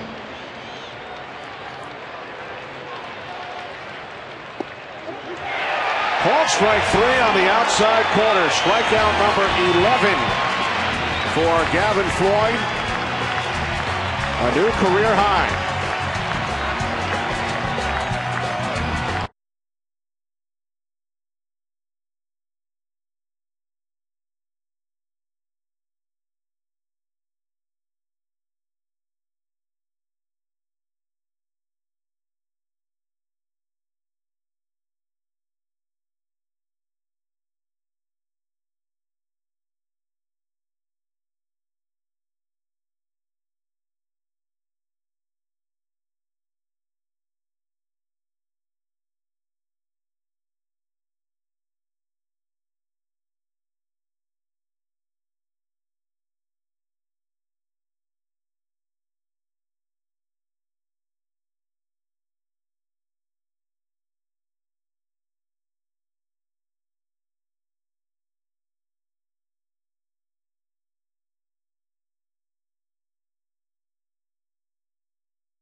Sponsored by Holiday Inn, official partner of Major League Baseball road trips. By EAS, don't waste your workout, finish it with EAS Myoplex. And by KFC. Now get the great taste of new Kentucky Grilled Chicken on the KFC Ultimate Value Menu. Bottom of the 8th inning, Hideki Okajima, the third Red Sox pitcher of the game, making his 61st appearance, will face Pierzynski, Konerko, and Kotsay, with the White Sox leading the Red Sox 4-1. Chris Woodward in the game at shortstop after Casey Kochman pinch hit for Nick Green.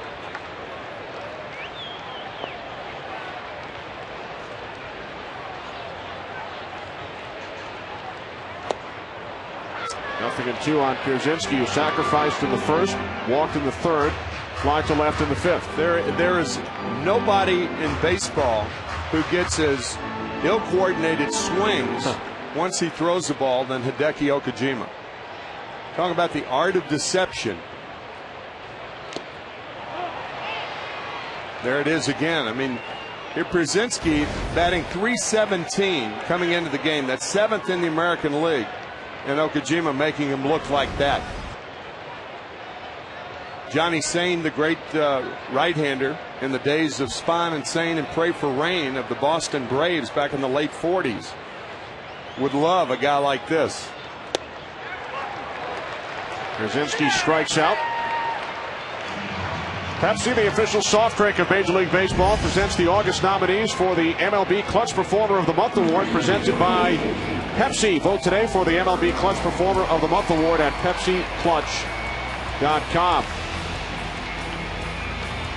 What a season Kendry Morales is having for the Angels. Well said. So with one away, here's Paul Konerko. Drove in 2 runs with a single up the middle back in the first inning. Konerko with a drive into the left field corner. It's a home run.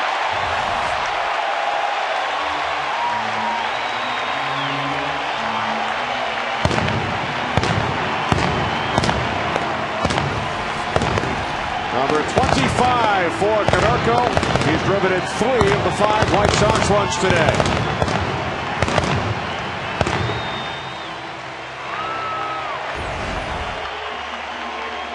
Looked like a fat fastball from Okajima, and this hits the foul pole, but the foul pole was fair in that particular instance. Paul Konerko tying that game up in Minnesota, the one we talked about on Wednesday. The 2-out solo home run on a 3-2 pitch from Joe Nathan. And as we said earlier, the White Sox have not trailed since that time, since that home run.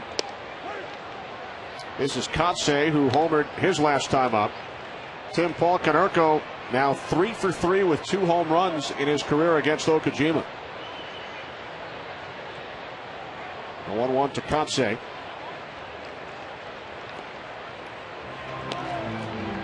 Daisuke Matsuzaka, Ken Rosenthal filled us in on Daisuke's start last night earlier during our telecast. His 3rd rehab start for AAA Pawtucket last night against Syracuse. Allowed 2 runs on 4 hits in 4 1/3. With 3 strikeouts, allowed a pair of solo home runs. And the Red Sox hope to have Daisuke back in the rotation very soon. Yeah, that will not happen after Monday, because that's when Pawtucket's season comes to a close.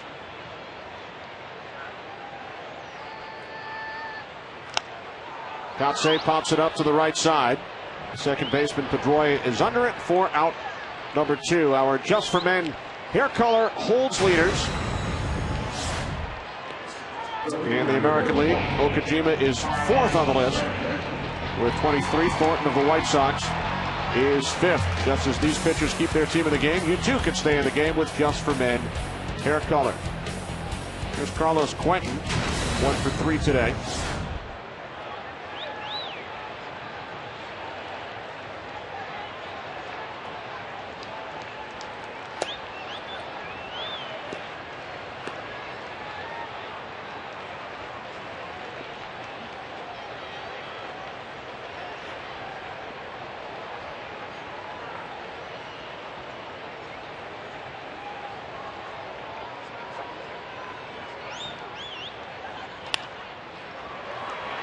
Base hit into left field off the bat of Quentin. His second hit of the game.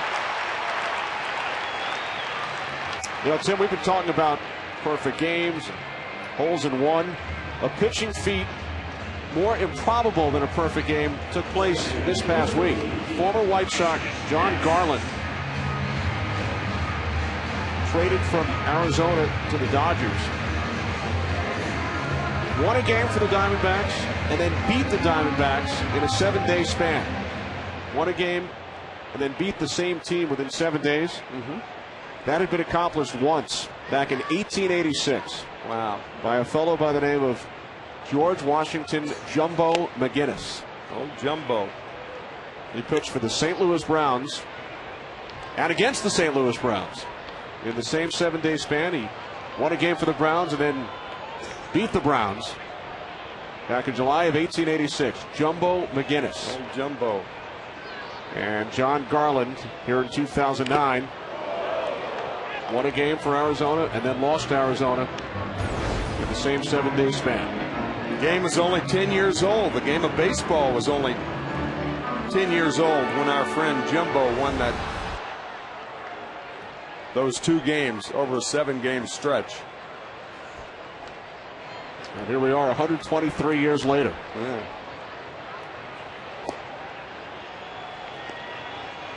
You know anything about Jumbo? Nope. Jumbo is not on my not on my iPod. Tim's going to go back to the hotel and tweet. I will be about tweeting Jumbo about McGinnis. Jumbo. You got that right.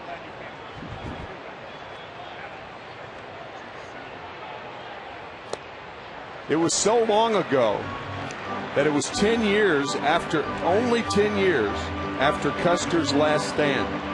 That's how long ago it was when Jumbo was pitching.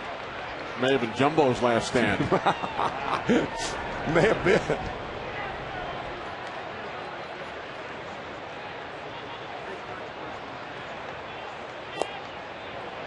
Getz draws a 2-out walk. Quentin moves to second. White Sox have 2 on, 2 out for Alexi Ramirez.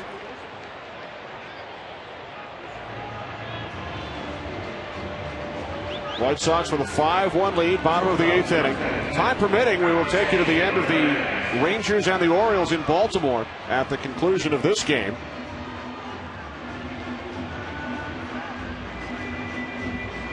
Texas Rangers began play today, 2 games behind the Red Sox in the American League wild card race.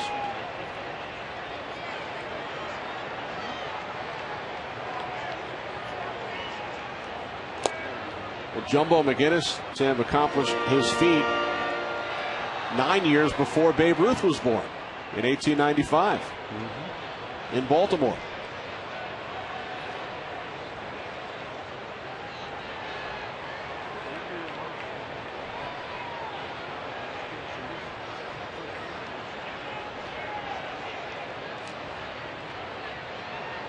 Let's say Ramirez at the plate, 0 for 3. Made a terrific defensive play back in the 6th inning to rob Mike Lowell of a base hit. Lowell, the 16th consecutive Red Sox retired by Gavin Floyd. He would then retire J.D. Drew before Nick Green's 2-out single.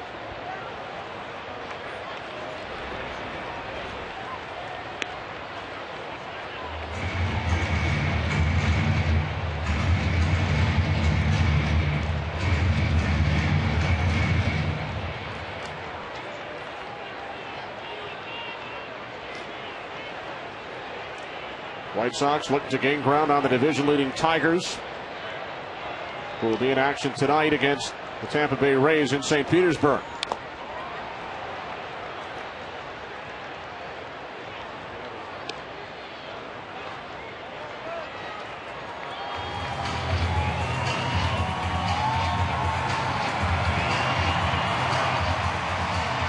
Jim Leyland's Tigers with a 6-game lead on the Twins.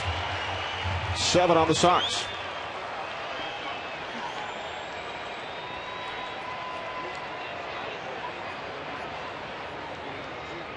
The 2-1 from Okajima. Ramirez fouls it off. Nice play by the third base coach Jeff Cox has been right in the middle of the action all afternoon in that third base coach's box.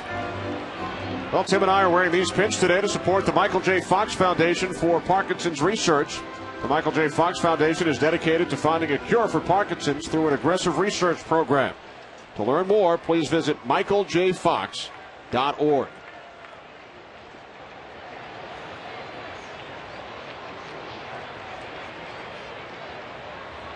The 2-2. Lowell gets the force at second. White Sox add to their lead on the Konerko home run. We head to the ninth in Chicago.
Moves from right field to first base for the White Sox.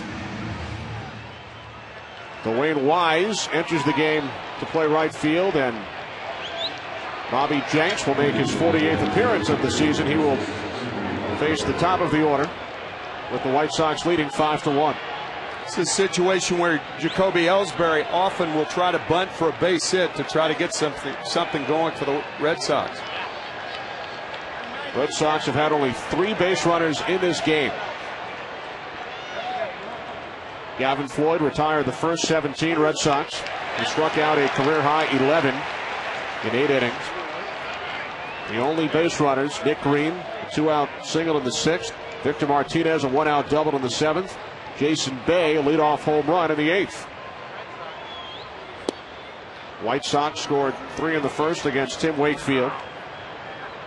And then solo home runs by Kotze in the 6th, Konerko in the 8th.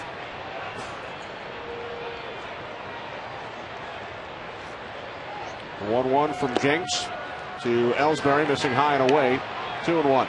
And Kenny, that lasting shot of Tim Wakefield leaving the dugout limping and obviously in a lot of pain. And you just wonder if it's so much pain that he won't be able to start in 6 days or 5 days. Ramirez, the shortstop, 1 away.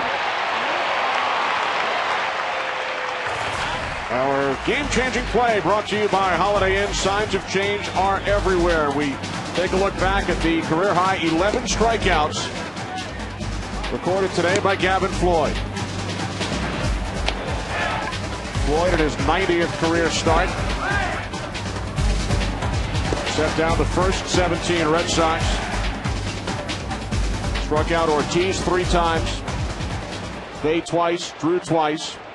11 strikeouts in all. And everybody in New England welcomes what's happened in Baltimore as the Orioles come roaring from behind. They now lead the Texas Rangers 5-4. The Red Sox entering action today, 2 games ahead of Texas in the wild card. And we will take you to the conclusion of that game as soon as this one is over.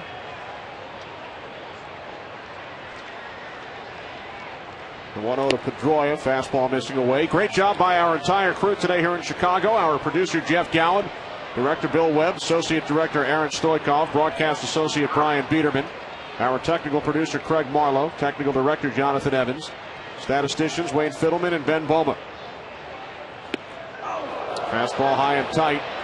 3-0. Pre-game show produced by Don Bowie, senior videotape producer Janice Casaza, the coordinating studio producer of Fox Sports is Scott Ackerson.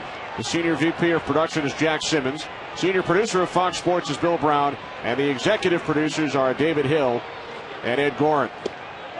Right down the middle, 3-1.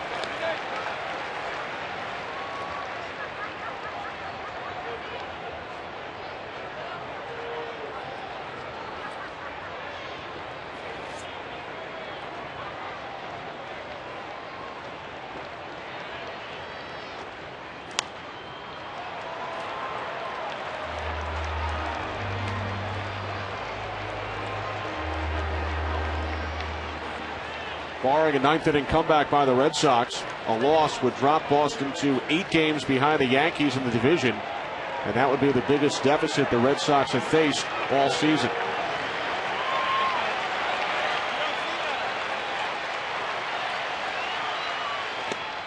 Pedroia draws a 1-out walk.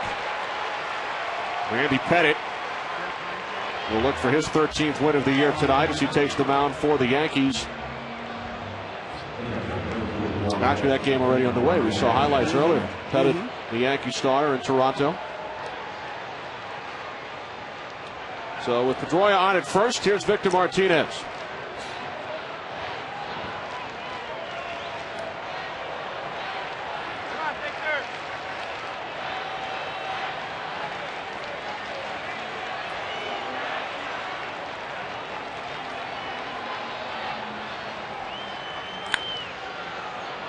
Just foul.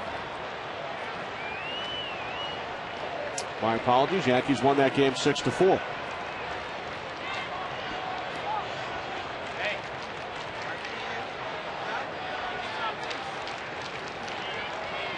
Pedroia, the runner on first with 1 out, top of the 9th inning.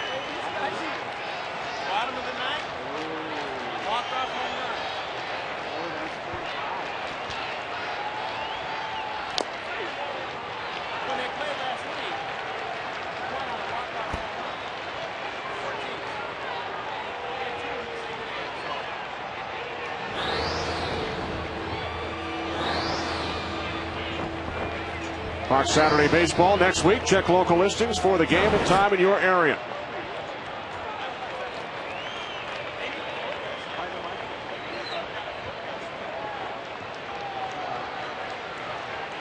Bobby Jenks looking to close things out for the White Sox.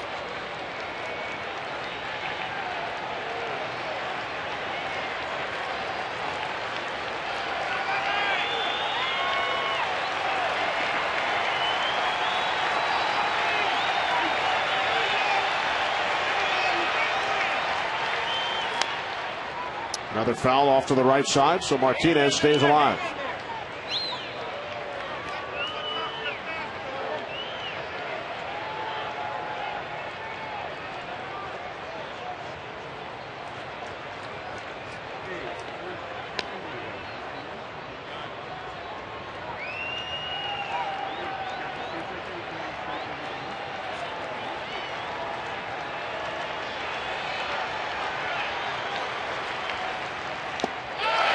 Martinez down on strikes.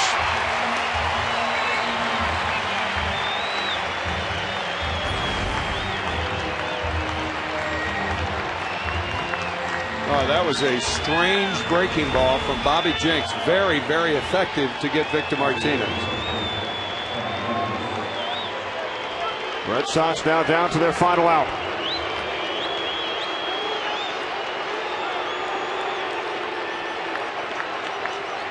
Kevin Youkilis 0 for 3.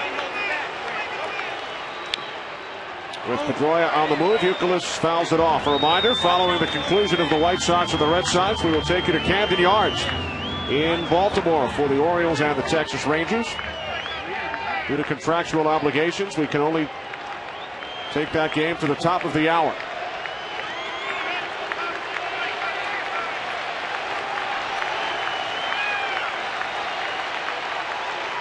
Pedroia goes, and Youkilis fouls another one off to the left side.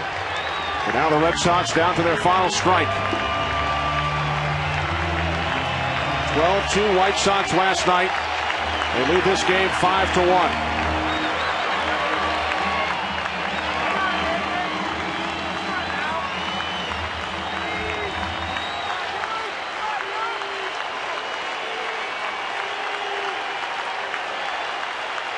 Pedroia goes, the 0-2. Gets over to Kotsay, and the White Sox win their 4th in a row.